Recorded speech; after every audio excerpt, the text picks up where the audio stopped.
Bismillahirrahmanirrahim. Alhamdulillah nahmaduhu wa nasta'inuhu wa nasta'dihi wa nastarshiduh. A'udzu billahi min shururi anfusina wa min sayyiati a'malina. Man yahdihillahu fala mudilla lahu wa man yudlil fala hadiya lahu. Wa asyhadu an la ilaha illallah wahdahu la syarika lahu. Anna sayyidina Muhammadan abduhu wa rasuluh. Allahumma salli wa sallim wa barik ala sayyidina Muhammadin wa ali sayyidina Muhammad. Kama sallaita wa sallamta wa barakta ala sayyidina Ibrahim wa ala ali sayyidina Ibrahim fil alamin innaka Hamidum Majid. Ini rahimahullah, inti dari diktat ini malam adalah masalah yang amat penting kita ketahui. Begitu penting sampai kita harus membuatnya begitu rinci dan bersambung, karena banyak daripada kita kaum muslimin belum mengetahui dasar atau sistem pendidikan Islam, apalagi membuat semacam studi perbandingan dengan cara dan kaidah-kaidah pendidikan lain-lain umat. Karena hal itu memerlukan buku-buku bacaan dan bahan-bahan yang lengkap. Maka walaupun tidak sempurna, saya kira cukup kalau kita sudah bisa membuat ancar-ancar perbandingan antara yang dimaukan oleh Islam dengan lain-lain cara golongan-golongan lain dalam segala bidang, dalam segala yang digerakkan oleh tangan dan lidah kita berbeda dengan mereka. Sebab asas dan intinya berbeda. Karena itu berbedalah tingkah laku kita dengan tingkah laku mereka. Berbedalah pula niat kita dengan niat mereka, tujuan kita dan tujuan ghairul Islam dalam segala bidang. Tetapi setelah kita mengetahui akan sesuatu, maka kita mempunyai kewajiban yang kedua, yaitu mengusahakan pewujudannya. Jadi kita harus mengetahui dan mengetahui sedalam-dalamnya tanpa syak dan ragu. Ada orang mengetahui tetapi tidak sempurna. Orang itu tidak bisa kita ajak untuk mewujudkan apa yang dia ketahui, sebab dia tidak dalam pengetahuannya. Atau kalau mewujudkan sesuatu yang pernah ia ketahui, maka pewujudannya tidak cocok. Itu kesalahan. Kesalahan pihak yang bersangkutan itu karena tidak memperdalam pengetahuan. Inilah sebabnya ada ilmu yakin. Kita harus mengetahui sesuatu secara yakin. Kalau kita sudah yakini sesuatu, jangan menunggu orang lain, kerjakan.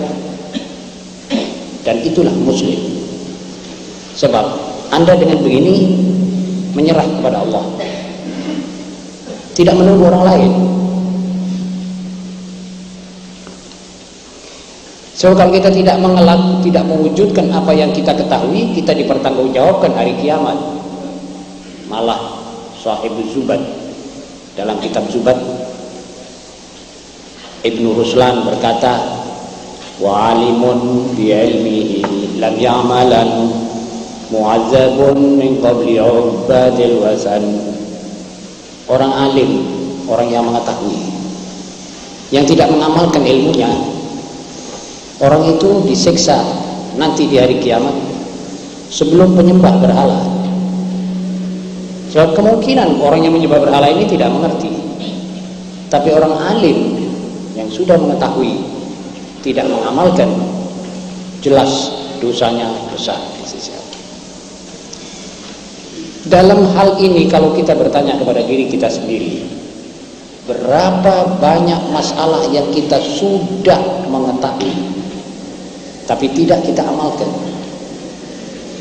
Dan dengan jawaban itulah kami tautkan dengan kemunduran umat Islam.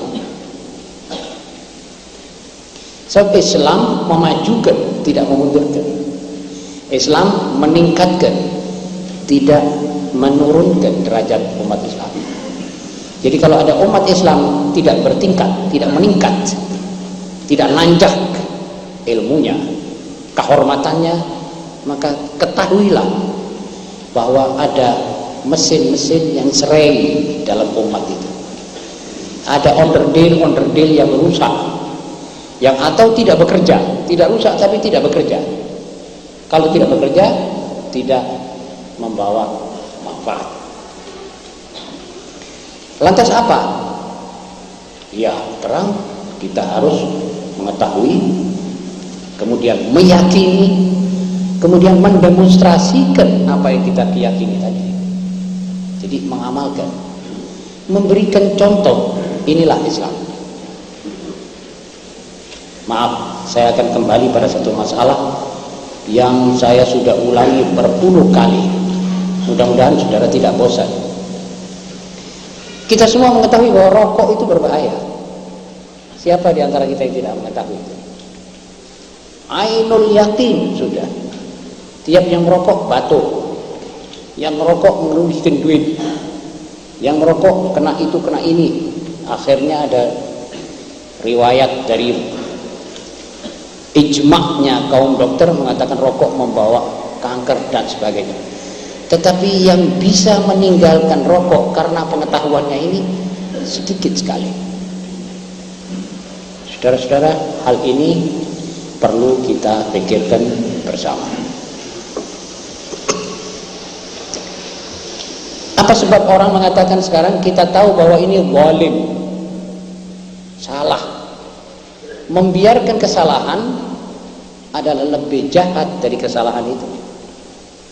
Sebab membiarkan kesalahan, membiarkan kezaliman akan membawa satu akibat bahwa zalim ini lebih merata, dan itu suatu kesalahan yang double. Karena itu pengajian kita ini bertujuan begitu, meningkatkan umat. Tapi sayang masih kita sekali lagi banyak melihat teman-teman yang telah mengetahui sesuatu tetapi tidak meyakininya. Kalau meyakininya masih maju mundur untuk menindakkannya. Mungkin karena takut, mungkin karena acuh tak acuh, malas, alpa, bisa saja. Seorang anak di sekolah itu, kalau Anda tanya, kenapa Anda bolos? Dia tidak bisa jawab. Kalau dia bilang ya bolos itu diharuskan, tidak berani dia bicara begitu. Dia tahu membolos itu tidak benar. Dia bolos, tidak hadir, dan dia tahu bahwa ini salah. Ma'asyiral muslimin, mudah-mudahan kita tidak sampai termasuk dalam lingkaran orang-orang yang demikian itu. Lagi pula ada tafsiran menyembunyikan kesaksian bahwa ini benar. Jadi kalau saya katakan bahwa ini benar, kemudian saya tidak mengerjakan konsekuensi dari itu, berarti secara tidak langsung saya menyembunyikan kesaksian saya bahwa ini barang benar. Sedang Allah melarang, wa sadaqallahul azim wa la taktumus syahadah. Jangan kamu sembunyikan kesaksianmu. Wa man yaktumha fa innahu athimun qalbuh. Barang siapa yang menyembunyikannya maka dosalah hatinya. Jadi kita mengatakan asyhadu alla ilaha illallah. Saya saksi ya Allah bahwa tiada Tuhan melainkan Engkau. Itu bukan cuma ini saja yang kita bicarakan, tentu saja dengan konsekuensinya, dengan serba-serbi yang dibawa oleh Islam. Jadi kalau saya menyembunyikan ajaran Islam atau tidak mengamalkannya, berarti kita ikut memendamnya bersama lawan-lawan Islam yang berusaha siang malam untuk melenyapkan Islam dengan ditanamnya di bumi Indonesia supaya tidak terbit dan tidak timbul serta tidak bertunas lagi. Jadi kita secara tidak langsung sudah bekerja sama dengan lawan-lawan Islam. Nauzubillah min dzalik. Saudara-saudara yang terhormat,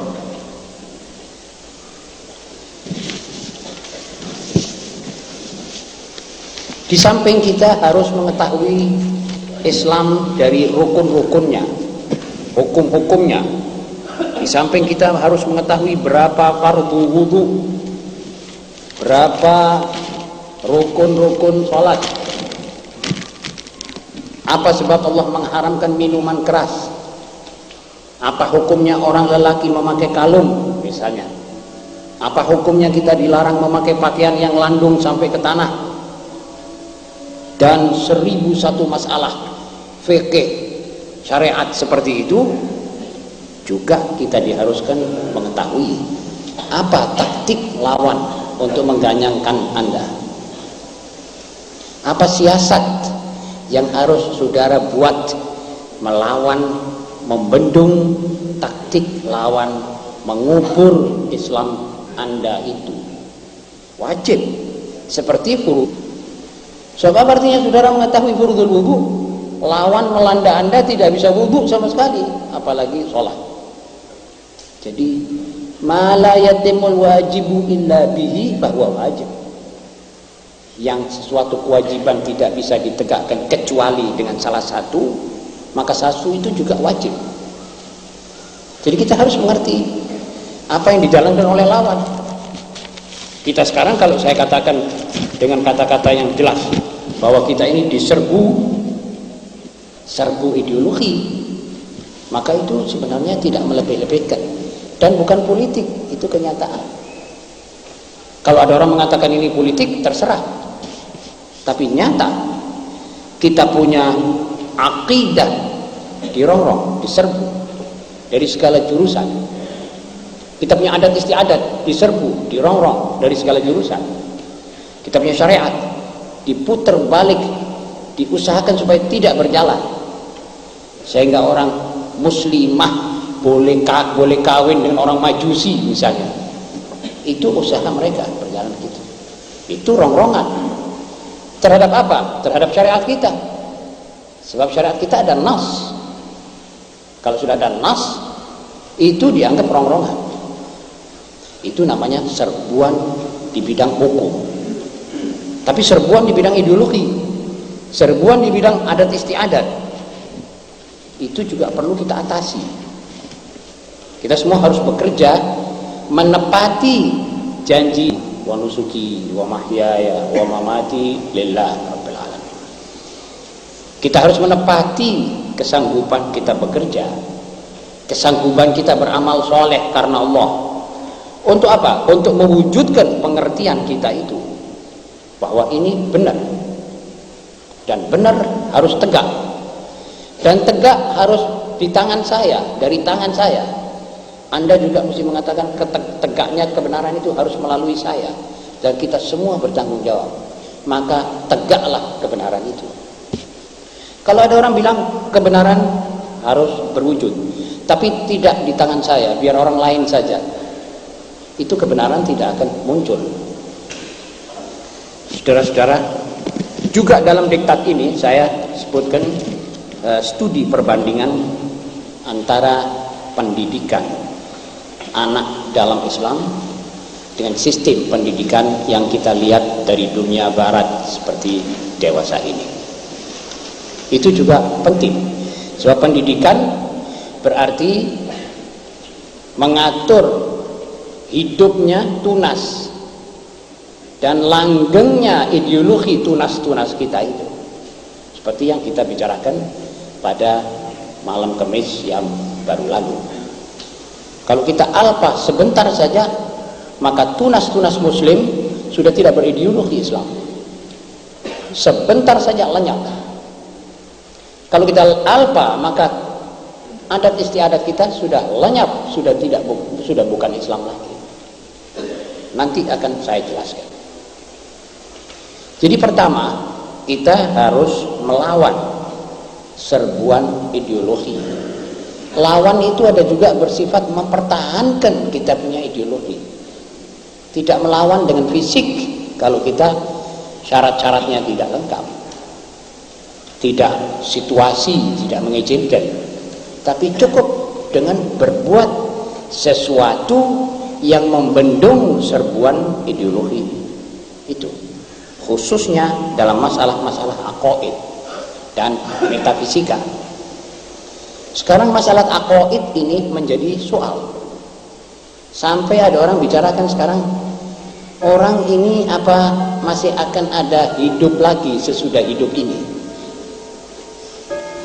Jadi anak-anak di SMP, SMA misalnya, kalau mendapat masalah seperti ini, apa kamu percaya bahwa kalau kamu mati nanti sudah mati pakai bangun lagi? Mengapa orang di dunia kok tidak pernah bangun kalau mati? Coba tinggalkan itu orang mati 100 tahun di atas tanah sampai jadi tulang, sampai tulangnya habis, kan tidak bangun lagi. Jadi kamu punya kepercayaan bangun lagi itu bagaimana? Apa dasarnya? Apa ilmiahnya? Ini rongrongan di bidang akidah. Kalau anak itu tidak kita bekali dengan jawaban-jawaban yang positif, yang ilmiah, yang akliyah, maka itu anak punya lama dirongrong. Akhirnya dia sudah tidak percaya lagi. Iya benar, mustahil wong wis mati tapi urip maneh ku ya apa caranya. Dan dengan demikian maka kafirlah orang itu, kafirlah anak itu, walaupun dia masih sholat 5 waktu. Sebab al-imanu billah wal yaumil akhir tiang, 2 tiang. Jadi iman billah itu nanti dengan malaikatnya, kitabnya, rasulnya, kutubnya semua, kemudian wabil yaumil akhir. Kalau tidak beriman kepada hari kiamat, hari kebangkitan, maka dia tidak muslim. Sekarang ini di mana-mana dirongrong. Apa dalil ilmiah?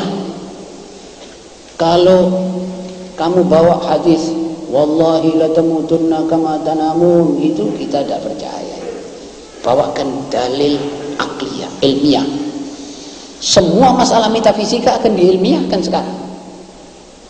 Jadi kita sekarang ini harus lebih ngotot memberi kepada anak-anak muda kita ini, khususnya yang sudah kita serahkan pada sekolah-sekolah umum, harus kita bekali dia bahan-bahan ilmiah di dalam aqaid, barang-barang ilmiah di dalam bidang syariat, dan ilmiah di dalam akhlak dan adat istiadat.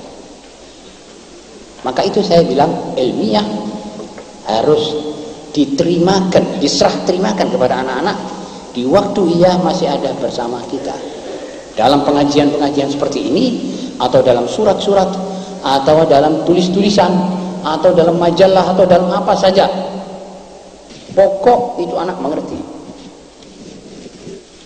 Jadi Islam itu sudah all round, sudah meliputi segala, tidak ada ruang sebesar semut melainkan sudah ditutup oleh ajaran Islam. Sekarang saudara misalnya bicara tentang pandu, pramuka. Bagaimana hukum Islam tentang pramuka? Bagaimana nanti orang-orang barat sendiri tentang pramuka?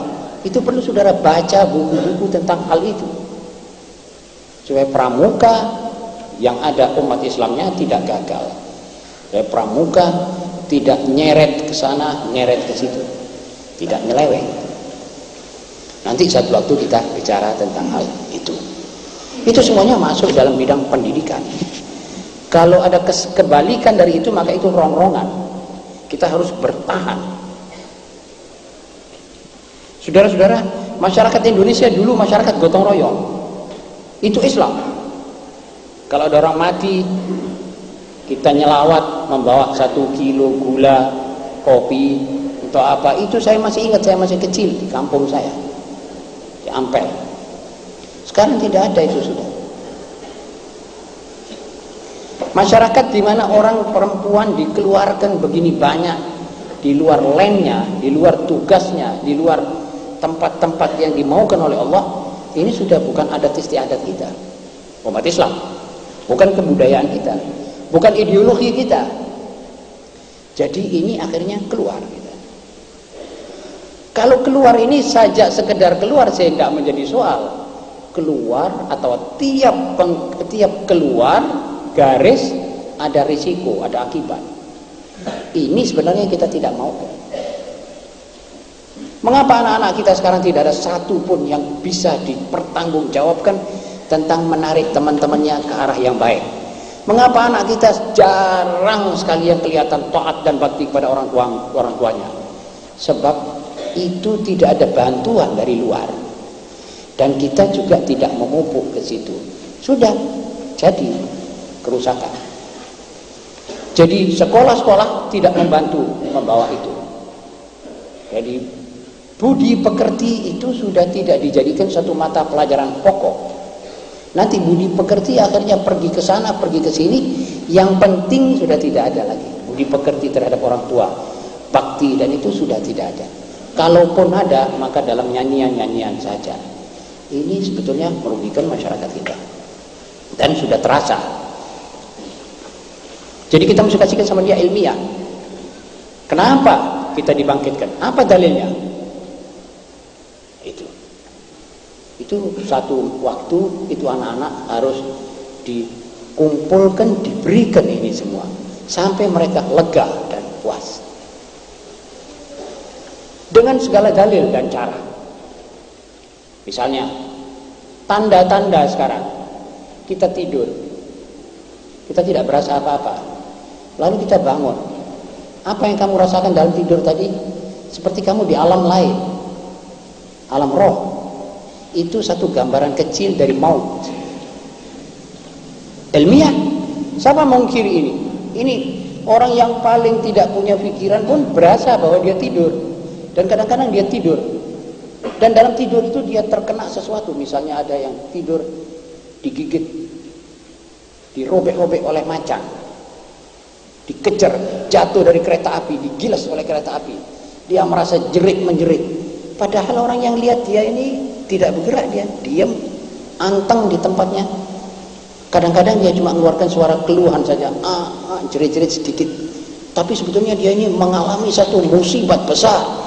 Bangun seperti tidak ada apa-apa di alam lain. Apa yang kamu rasakan tadi? Oh iya, saya jatuh dari kereta api, saya digigit oleh singa, saya ditikam oleh seorang, saya dirampok waktu siang hari. Itu semua diceritakan. Itu namanya gambaran kecil dari maut. Kita sekarang hidup di alam yang sekarang ini. Kalau kita sudah mati, berarti kita pindah, seperti kita pindah dari tidur ke sadar, dan dari sadar ke tidur lagi. Lalu kalau ada orang tanya apa artinya itu ngantuk, kenapa kadang-kadang orang ngantuk ini tidak bisa ditahan? Seperti juga orang yang sudah tidak berdaya lagi. Sampai banyak orang yang mengemudikan motor sambil ngantuk, dia tahan-tahan, akhirnya nabrak juga. Apa sebab? Sebabnya dia di dalam semacam orang sakaratul maut. Orang sakaratul maut itu sudah tidak dengar apa suara. Orang yang ngantuk, kalau antuknya betul ngantuk, tidak dengar apa orang bicara. Dia dengar suara saja, tapi dia tidak bisa membedakan ini apa maksud suara. Itu gambaran kecil dari sakaratul maut, dan ini ilmiah. Dan 100 dalil lagi dalam soal begini. Misalnya dunia ini masih belum habis, ada orang mencuri, orang ini teraniaya, belum terbalas, polisi tidak tahu tentang hal itu, atau belum bisa menangkap pembunuh dan pencuri. Apakah sudah lenyap orang yang mencuri, sudah enak dapat curian begitu saja? Kalau begitu dunia ini tidak enak ditempati. Kalau begitu Tuhan ini tidak adil. Nanti mesti semua ini dikumpulkan, diadakan semacam pembalasan. Itulah yang dikatakan hari mahsyar. Banyak orang yang mengerti, sampai orang-orang ateis sendiri sekarang mengatakan bahwa dunia ini masih ada satu babak lagi. Sebab manusia di sini masih serba kekurangan. Yang ditemukan cuma ilmu-ilmu teknologi, tetapi hal-hal yang lain masih belum sempurna. Seperti film itu masih dikatakan bersambung. Ada raja yang zalim, tidak berani orang mengadili sampai mati.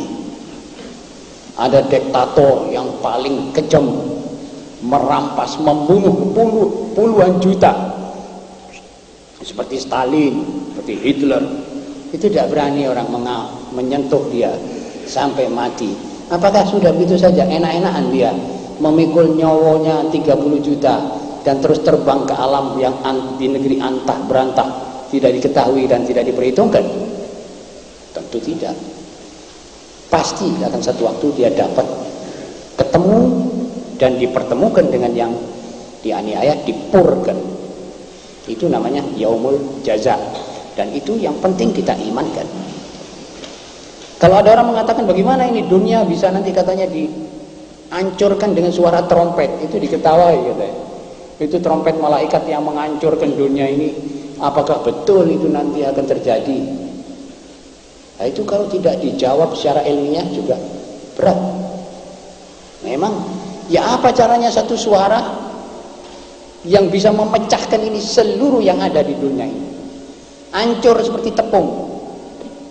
Kita jawab bahwa sekarang kemajuan ilmu teknologi di bidang suara sudah sejak 28 tahun yang lalu sudah ada orang violis yang berdiri di muka satu kaca, dibunyikan satu cara lagu suara frekuensinya tertentu, pecah nih kaca. Dan lebih maju lagi, akhirnya orang itu ditaruh di satu tempat, dibunyikan satu macam suara, mati.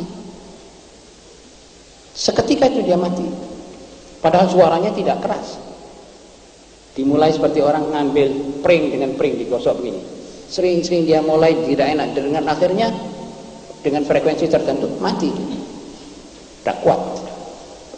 Lantas sekarang ada suara yang dipakai buat ngobati baksil-baksil kanker, baksil TBC.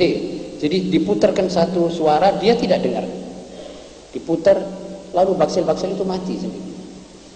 Cuma bondonya besar, makanya tidak dikeluarkan. Ada suara sekarang dipakai buat ngebor sumurnya minyak, minta terlalu dalam, pakai suara yang frekuensinya ngebor terus sampai ketemu itu minyak atau tidak ada minyak, bensin. Itu bondonya juga besar. Kalau suara sudah sampai ke situ, kenapa Anda ragu bahwa ada satu malaikat yang memegang satu seruling atau satu serunai yang diciptakan oleh Allah, yang mengetahui segala macam frekuensi, sehingga langit dengan langit, bulan dengan bintang bertabrakan, hancur sama sekali, sebagai yang disebut dalam surat-surat Al-Quran itu? Kenapa saudara heran? Tidak usah heran, malah itu paling dekat dengan ilmu pengetahuan sekarang. Masalah amalmu nanti dicatat. Kenapa kamu heran? Sekarang orang menyadap suara. Saya punya suara sekarang di tape, dan tape ini bisa saudara bawa ke lain tempat, orang bisa mendengar. Saya ngaku atau tidak ngaku, ini suara saya. Juga di hari kiamat, suara orang di dunia sekarang tidak hilang. Kata ahli-ahli ilmu suara bahwa suaranya umat manusia itu berputar di ruang angkasa. Jadi daripada Nabi Allah Adam, Gabil, Habil, sampai sekarang ini yang di hadapan saudara dan saudara semua. Bayi nangis, suaranya naik, berputar di ruang angkasa. Itu sekarang sudah bisa di split, bisa diambil. Ini suaranya nanti akan ketemu suaranya Nabi Allah Musa, suaranya Nabi Allah Muhammad SAW. Itu nanti satu waktu mesti ada tip yang bisa nyadap suara dari atas. Dan kemajuan suara tidak bertentangan dengan ilmu agama Islam. Karena itu perlu sekali kita mengerti, menjawab masalah-masalah itu di bidang ilmiah yang dimaukan oleh orang-orang kaum ilmiawan itu. Karena itu saudara-saudara, menjaga anak hari ini memang perlu perhatian lebih dari yang sudah-sudah, dan memerlukan kita serempak sekali. Jadi anak-anak itu perlu kita ajak juga ke masjid, perlu juga kita ajak ke tempat-tempat taklim dan majelis-majelis taklim. Perlu juga kita suruh ke sekolah, tetapi kita koreksi apa yang dia dapat dari sekolah. Kadang-kadang sekolah itu dipakai tempat ancik-ancik buat pengkristenan orang-orang yang sekolah di situ. Kita mesti hati-hati. zaman sekarang ini. Dan sudah tidak usah tedeng aling-aling lagi, kita harus berbicara agak terus terang. Sebab kenyataannya begitu. Kita kalau mengungkiri itu berarti kita mengungkiri kepentingan diri kita sendiri. Saudara-saudara,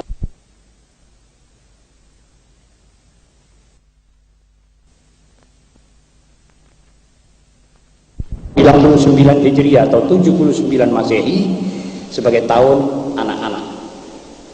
Jadi tahun yang lalu ini tahun anak-anak. Seminar demi seminar telah dilakukan untuk meningkatkan pendidikan, dan perayaan demi perayaan diadakan untuk menghibur anak-anak. Dalam hal ini tepat sekali kita membuat studi perbandingan antara cara-cara dunia internasional seluruhnya menghadapi anak dengan Islam agama kita itu. Tujuan pendidikan dalam Islam, kita mengerti apa tujuannya, landasannya dan tujuannya. Itu perlu kita ketahui, sebab itu esensnya, itu intinya. Kalau saudara mendidik harus mempunyai tujuan. Nah, sekarang tujuan internasional. Nanti saya akan bentangkan supaya saudara juga ikut mengetahui. Pandangan Islam, tata cara pendidikan dan pengajaran terhadap seorang anak amat berbeda sekali dengan lain-lain sistem dan metode yang ada di dunia. Tujuan pokok dalam semua metode pendidikan dan pengajaran yang dikenal manusia adalah mempersiapkan seorang manusia baik. Jadi internasional itu sekarang mempunyai tujuan kita atur seorang manusia baik yang berbakti kepada tanah air. Jadi anak yang baik yang berbakti kepada tanah air dan yang dapat mencari nafkahnya. Ini 3 unsur sebenarnya belum cukup. Sebab demikian, ini anak emosinya digugah, rasionya ditinggalkan.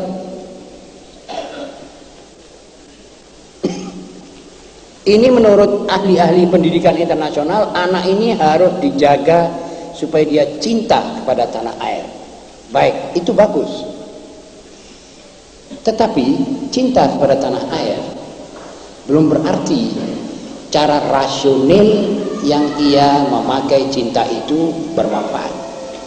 Bisa juga cinta kepada tanah air, tetapi cinta yang cintanya orang yang tidak mengerti apa itu tanah dan air, dari mana kita dapat tanah air, dan untuk kita kemanakan tanah air ini. Akhirnya berabe percintaannya kepada tanah air itu. Manusia baik relatif, dasarnya baik itu mesti kita ketahui. Bisa juga baik lahir, bisa juga baik karena dia kepingin dianggap orang baik. Dan yang mencari nafkahnya itu bagus, tetapi kalau tidak diatur bisa juga dia mencari nafkah yang haram. Ada satu perkataan, mudah-mudahan saya bisa temukan penulisnya, saya ingat maksudnya tapi saya tidak ingat letterletnya dan penulisnya. Dia bilang orang mencari nafkah ini bisa salah, bisa dengan mengambil hak orang lain, bisa juga dengan merusak kepentingan orang lain, bisa juga dengan menggoda dan mengganyang orang lain. Kalau itu merupakan alat pencarian nafkah, maka salah pencarian nafkah itu. Jadi semua yang mendidik sekarang ini dan mengajar, wah supaya anak saya bisa bekerja nanti. Dia tidak tahu bekerja itu apa. Kita semua kadang-kadang salah di situ. Kita bilang, ya supaya kalau kita masukkan dia di sekolah, supaya nanti dia bisa cari nafkah. Seakan-akan sekolah itu menyebabkan dia bisa mencari nafkah. Itu juga belum tentu. Kalau bisa mencari nafkah, belum tentu nafkah itu nafkah yang halal, yang sempurna. Bisa juga nafkah yang tidak sempurna dan tidak baik. Jadi Islam tidak. Islam nanti saudara akan tahu dari mana kita mulai. Ia mempersiapkan. Nah, tetapi Islam menganggap persoalan pendidikan dan pengajaran lebih jauh dari itu. Ia mempersiapkan dia menjadi khalifah Allah di bumi. Jadi anak-anak itu kita terapkan ajaran dan didikan supaya dia itu mengerti bahwa dia ini khalifatullah fil ardh. Dia ini gubernurnya Allah, dutanya Allah di bumi ini. Masing-masing dari kita ini harus merasakan bahwa kita ini diangkat oleh Allah menjadi khalifah. Mulai Adam nenek kita dan kita turun temurun menjadi khalifah di dalam bumi ini. Kalau kita menjadi khalifah, kita nanti akan tahu bahwa kita tidak bisa hidup untuk diri sendiri. Kita mesti universal. Mesti kita mempunyai faham humanity, kemanusiaan. Tidak mungkin seorang khalifah atau gubernur ia hidup untuk dirinya atau keluarganya. Dia mesti memikirkan kepentingan umat seluruhnya. Karena itu ada hadis yang mengatakan malam yahtamma bi amril muslimin falaysa minhum.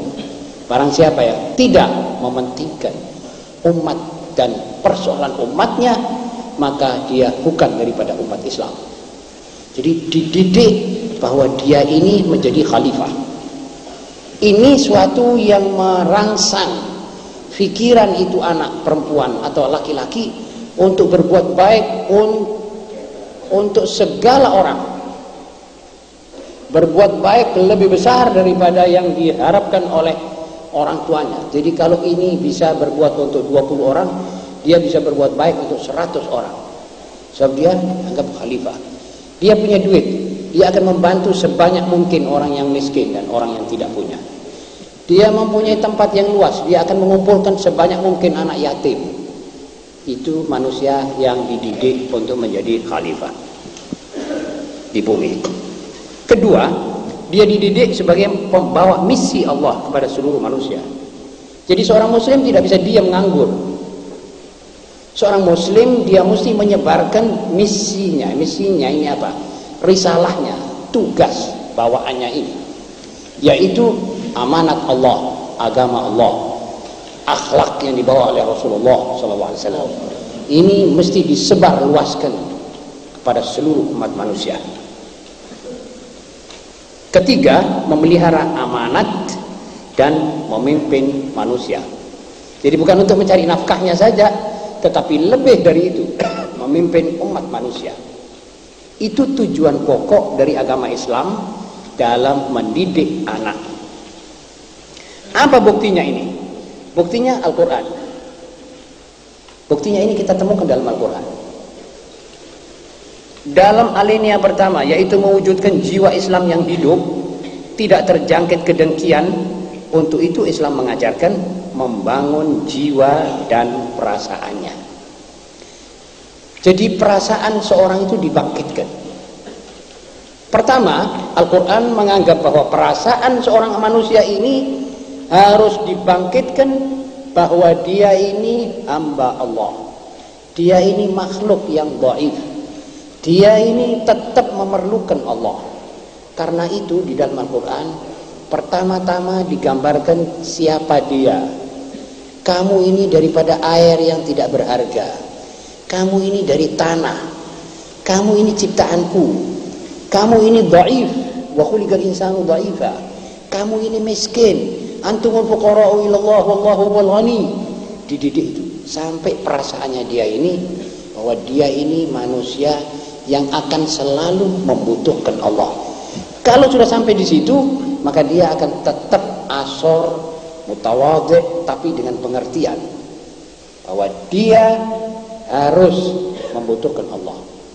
Dan dia akan mengganyang sesamanya yang congkak, yang mau menjadi Allah Subhanahu wa ta'ala kedua di dunia ini. Tapi dia tidak maukan itu. Dia mau manusia ini seperti dia. Dia sudah kenal kepada Allah. Perasaannya itu perasaan ubudiyah. Jadi kalau dia melakukan salat, itu salatnya dimengerti kepada siapa dia sujud dan untuk apa dia sujud. Dan kemana dia sesudah sujud ini, apa hasilnya dia sujud dan rukuk dan sebagainya. Begitu. Jadi pertama, membangun jiwa dan perasaannya. Cinta kepada Allah dan Rasulnya. 2, taat kepada ulil amri, artinya penguasa yang menjalankan syariat Allah. Sebab dia tadi cinta kepada Allah, cinta kepada Rasulullah SAW. Jadi kalau ada penguasa yang menjalankan syariat Allah, pasti kita cintai, pasti kita taati.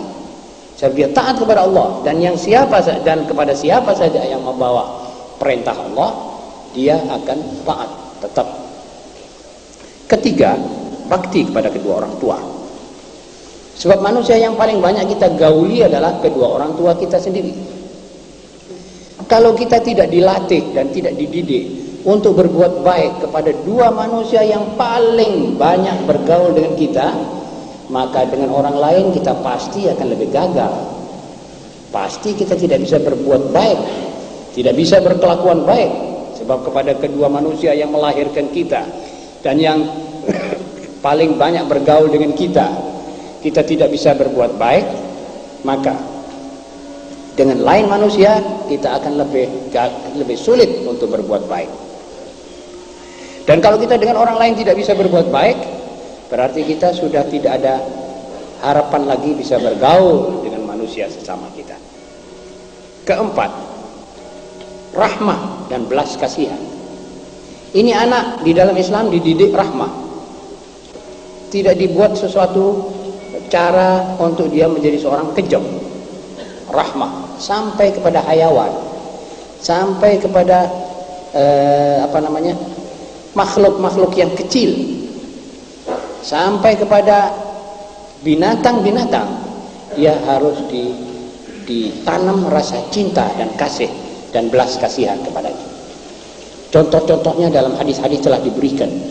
Betapa orang yang memberi makan kepada binatang yang atau hayawan yang sedang aus, memberi minum kepada binatang yang aus, memberi makan kepada binatang yang lapar, ini pahalanya besar di sisi Allah, sampai dosanya diampuni oleh Allah.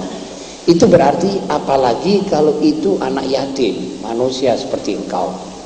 Jadi dia sudah bisa mengira-ngira dalam memberi dan menyalurkan rasa rahmat dan belas kasihnya ini kepada orang lain. Kelima, kasih sayang, mahabbah. Nabi SAW bersabda, afdalul dzikri la ilaha illallah wa afdalul a'mal al-hubbu fillah. Paling baiknya ucapan adalah la ilaha illallah, dan paling baiknya, paling afdalnya, paling utamanya perbuatan adalah saling kasih mengasihi di jalan Allah Subhanahu wa taala. Jadi saya mengasihi saudara dan saudara mengasihi saya, bukan untuk kepentingan dunia, bukan untuk kepentingan kepartean, bukan untuk kepentingan, tapi karena Allah Subhanahu wa taala. Karena kita diciptakan sama dalam ideologi, dalam akidah, dalam sholat dan lain-lainnya. Ini aqbalul amal. So kalau diembedkan dengan yang lain, kalau tidak ada lain ini sudah tidak berkasih-kasihan dan tidak bersayang-sayangan. Ada teman-teman berkasih sayang karena partai, lalu partainya bubar, sudah tidak ada hubungan lagi. Sebab yang mengikat hubungan itu kepartean. Habis partai, habis sayang, habis kasih. Bahkan di dalam partai juga bisa cekcok. Tapi kalau hubungan karena Allah, sayang menyayangi karena Allah, itu satu perbuatan yang paling tinggi nilainya. Karenanya Rasulullah SAW mengatakan, kalau kamu sayang kepada temanmu, katakan padanya, terangkan, wahai temanku, aku sekarang ini merasa sayang kepadamu karena Allah. Dan dia harus membalas sebagai berikut, mudah-mudahan Allah menyayangi engkau sebagaimana engkau menyayangi aku. Inni uhibbuk. Yang satu mengatakan ahabbakallahu kama ahbabtani. Sebab ini pernyataan sebagai ikrar. Ini yang membawa akibat yang baik dalam hubungan mesra antara sesama muslim. Dan ini harus dididikkan sejak kecil itu anak. Jadi anak dengan temannya tidak boleh kita lihat mereka berkelahi. Apalagi kalau kita anak dua berkelahi, kita mengikut belah anak kita. Jadi kita bela anak kita, berkelahi sama tetangga untuk mengikuti emosi anak kita. Ini artinya kita kembali menjadi kecil seperti anak dan melempar jauh aturan dan ajaran Islam. Jadi kalau ada anak kita berkelahi dengan anak tetangga, maka anak kita tarik, anak tetangga kita tarik, kita suruh bersalaman, berjabat-jabatan. Sudah jangan berkelahi, kita akorkan. Nah, kita nasihati, kamu ini sedulur, kamu tidak boleh berkelahi. Maka itu anak-anak lama-lama terdidik atas dasar itu. Yang keenam, saling hormat menghormati. Di dunia ini manusia memang suka dan merasa perlu dihormati. Seperti mana semua orang di antara kita yang merasakan hal itu. Jadi kalau Anda dihina orang, Anda tidak senang. Sudah wajar, logis. Karena itu dia atau anak kita ini harus kita didik dia bisa menghormat orang lain. Jadi kita nanti bisa saling hormat menghormati. Sebab kalau kita menghormat orang lain, orang merasa berkewajiban atau setidak-tidaknya merasa pantas menghormat kita kembali. Bagaimana menghormat orang lain? Menghormat orang lain artinya jangan membentak dia, mengambil hatinya dengan cara-cara yang wajar, yang biasa. Dia datang, kita bangun, berdiri dari tempat duduk sambil mengucapkan selamat datang, ahlan wa sahlan, mari silahkan duduk dan sebagainya. Kalau ini bisa kita lakukan, sudah minimum kita melaksanakan hormat kepada orang lain, dan dia pun nanti akan berbuat begitu. Gotong royong. Yang ketujuh, gotong royong artinya bantu membantu. Apalagi di saat seperti sekarang ini, di mana tidak semuanya orang berhasil dalam pencariannya, tidak semua orang gampang mendapat pencarian. Maka gotong royong di saat seperti sekarang ini lebih penting dan lebih wajib daripada saat-saat sebelumnya hari ini. Karena itu saudara-saudara, kita harus gotong royong, bantu membantu, khususnya kepada kaum du'afa kita semua. Yang ke-8, rasa harga diri. Rasa harga diri itu mesti dididikkan kepada anak. Itu namanya mempunyai kepribadian. Anak sampai mempunyai kepribadian. Jadi harga diri kita tanamkan kepada anak sampai dia mempunyai rasa kepribadian. Artinya dia tidak mudah terpengaruh. Dan rasa harga diri sampai dia tidak mudah minta, apalagi utang. Kalau dia masih kuat, dia tidak akan utang. Kalau dia masih bisa mencari, dia tidak akan minta. Itu rasa harga diri. Ke-9, berani. Itu dididikkan, artinya diresapkan pada anak kita masih kecil, supaya dia berani mengetengahkan apa isi hati kita, apa isi hatinya, supaya dia tidak takut, tidak ragu berbicara, dan tidak dusta, dan mengaku kesalahan. Ini satu keberanian. Sebab di dunia sekarang yang mengaku kesalahannya ini sudah kian mengecil jumlahnya, dan malah tidak ada sama sekali. Jarang ketemu orang mengaku dia salah. Jadi kita didik dia, kalau kamu salah katakan saya salah, lalu kamu bisa mengutarakan minta maaf, dan orang yang dimintai maaf harus segera memberinya. Dan yang ke-10, sabar. Dan ini akhlak yang paling penting sekarang. Kita kehilangan akhlak sabar, sehingga kita tidak bisa berbuat apa-apa. Sebab kesabaran adalah suatu prinsip dari Islam. Karena itu Allah berfirman, innallaha ma'as sabirin. Allah berserta orang-orang yang sabar. Artinya bantuan Allah itu dekat pada orang-orang yang sabar. Sabar itu ulet. Sabar mengerjakan taat. Sabar menjauhi maksiat. Sabar menerima rizki supaya tidak kesusu, panas-panasan saja kalau punya duit, atau tidak dibuang-buang ke tempat yang tidak pantas. Itu namanya sabar. Dan sabar pula menerima waktu. daripada Allah SWT, waktu kemenangan, waktu kelepasan kalau dia dalam kesempitan, itu memerlukan kesabaran. Orang yang tidak sabar bisa putus asa. Kalau putus asa sudah tidak bisa bekerja, sudah patah.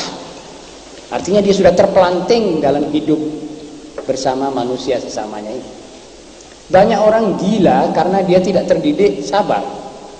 Asalnya dia tidak sabar, lalu dia ngersulo, lalu dia marah, lalu dia akhirnya dia bisa gila sendiri, kena penyakit was-was. Layalbillah. Itu semua dapat dicapai oleh seorang anak, kecuali itu semua tidak dapat dicapai oleh seorang anak kecuali hanya dari Islam. Tanpa ajaran di atas, manusia dapat menyeleweng betapapun pengetahuannya.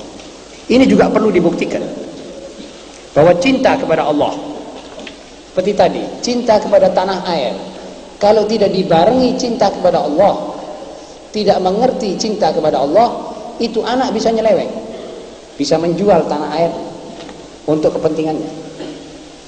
Orang yang cinta kepada Allah, dia tidak mungkin menjadi orang individualis, tidak mungkin dia menjadi akuisme. Jadi kalau orang sudah cinta kepada Allah, dia mesti mencintai hamba-hamba dan semua makhluk Allah. Karena itu cinta kepada Allah dan cinta kepada Rasulullah SAW itu dimulai dalam alam pendidikan anak-anak kecil menurut Islam. Sebab juga rasa harga diri, kalau bukan karena Allah, landasannya tidak iman billahil yaumil akhir, anak itu bisa juga tidak menjadi baik. Tidak menjadi baiknya. Saudara-saudara, saya kira sekedar komentar daripada diktat ke-10 ini saya cukupkan sampai di demikian saja. Mudah-mudahan kita bisa ketemu lagi dalam mengaji sambungannya ini. Amin ya rabbal alamin. Sekarang waktu untuk tanya jawab saya buka. Akan saya bacakan sebuah pertanyaan, yaitu dari saudara Muhammad Junaidi, Kauman yang satu Bangil. Yang isi pertanyaannya, bagaimana tandanya hadis sahih, hadis dhaif atau lemah, hadis qudsi? Mohon penjelasan. Terima kasih. Berbicara tentang bab hadis ini, saudara penanya yang terhormat, memang kita memerlukan suatu ilmu tentang mata pelajaran hadis. Yang penting kita ketahui bahwa hadis itu sudah di-split, dibagi oleh para ulama.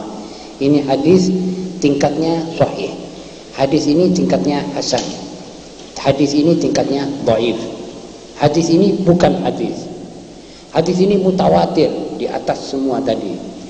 Dan ada hadis qudsi. Qudsi itu yang redaksinya dari Nabi tapi isinya wahyu. Seperti ya ibadi kullukum dhallun illa man hadaitu fastahduni ahdikum. Wahai hamba-hambaku, semua kamu ini sesat kecuali manusia yang kuberi petunjuk, maka karenanya mohonlah petunjuk daripadaku, aku akan beri kamu petunjuk itu. Ini kata-katanya kata-kata Rasulullah SAW, tapi ini isinya dari Allah, dari wahyu. Namanya hadis qudsi. Di atas hadis qudsi itu ada ayat, yang ini dikatakan Quran. Kata-katanya atau redaksinya, maknanya, susunan kalimatnya, tempat ayatnya, itu semuanya dari Allah. Ini perbedaan hadis qudsi dengan ayat, dengan hadis-hadis yang lain secara ringkas. Kalau nanti bisa, saudara bisa baca kitab hadis atau mustalah hadis, istilah-istilah para ahli hadis tentang masalah hadis ini. Jadi ada hadis yang dikatakan hadis sahih. Sahih ini mempunyai derajat 2-3 bagian. Hadis hasan, hasan juga ada li ghairi hasan nafsi, dan seterusnya, dan panjang masalahnya. Yang jelas hadis qudsi maknanya itu hadis dari wahyu. Sebab Rasulullah SAW tidak akan bilang pada manusia, wahai hamba-hambaku, yaitu Allah. ya ibadi kullukum 'arin illa man kasautu fastaksuni aksukum. Wahai hamba-hambaku, semua kamu ini akan telanjang kecuali yang memohon pakaian daripadaku, maka mohonlah aku beri. Ila akhir hadis. Hadis panjang lebar dalam soal ini. Jadi jelas ya hadis ini. Silakan. Sudah.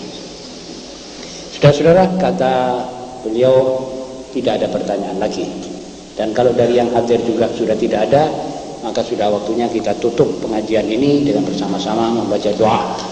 Ya Rabbana tarabna li'annana tarabna wa annana asrafna Allah asrafna fadub alayna tawbah silli kulli hawbah wastur lana al-awrati fahamin al-rawati واغفر لوالدينا ربي ومولودينا والأهل والإخوان وسائر الخلان وكل ذي محبة أو جيرة أو صحبة والمسلمين أجمعين آمين ربي أسمع فضلا وجودا منا لا باكتساب منا بالمصطفى الرسول أمر بكل سول صلى وسلم ربي عليه عد الخد وآله وصحبه على تطش السخد والحمد لله بالبدء والتناهي والحمد لله بالبدء والتناهي